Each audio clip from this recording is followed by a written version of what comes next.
हा एक्सपिरियन्स मी पहिल्यांदाच घेतला, तर कोणता ते तुम्हाला नंतर सांगतेच. त्यासाठी अगोदर काय काय तयारी केली ते पाहूया.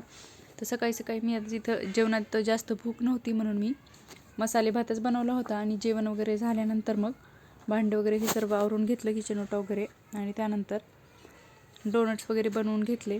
आणि डोनट्स वगैरे बनवून झाल्यानंतर मग डेकोरेट वगैरे करून सेट करायला ठेवून दिले. आणि सेट झाल्यानंतर एका छोट्याशा डब्यामध्ये मी पॅक करून घेतले. आम्ही अगदी थोड्याशा क्वांटिटीमध्येच बनवलं होतं. त्यानंतर मग 1 ते 1.5 किलोचे असे 2 केक्स बनवून घेतले होते चॉकलेट फ्लेवरचे. आणि त्याला मग सेट झाल्यानंतर मी पेस्ट्रीच्या शेपमध्ये मी मार्किंग वगैरे करून ठेवलं होतं, जेणेकरून मला इझी पडेल म्हणून. आणि त्यानंतर चोको चिप्स वगैरे लावून मग डेकोरेट वगैरे करून दिलं आणि थोडा वेळ अजून सेट करायला ठेवून दिलं. आणि नंतर मग केक बॉक्समध्ये व्यवस्थितपणे पॅक करून दिलं.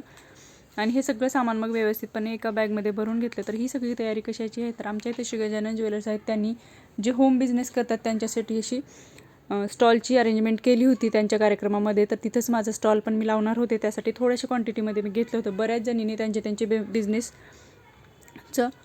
म्हणजे मार्केटिंग करण्यासाठी हे लावले होते स्टॉल्स. बरेच स्टॉल्स होते, पण माझ्या पण स्टॉलला खूप छान रिस्पॉन्स मिळाला. अगदी 15 मिनटात माझ्या पेस्ट्रीज आणि डोनट सगळ्या संपल्या. तर अजूनही नेले असते तर संपले असते असं मला वाटते. तर खूप छान रिस्पॉन्स मिळाला. मला तर खूप छान एक्सपिरियन्स मिळाला. तर व्हिडिओ तुम्हाला कसा वाटला ते मला कमेंटमध्ये नक्की कळवा. आणि जर आवडला असला तर लाईक, शेअर आणि सबस्क्राईब करायला विसरू नका. भेटूया नेक्स्ट ब्लॉगमध्ये.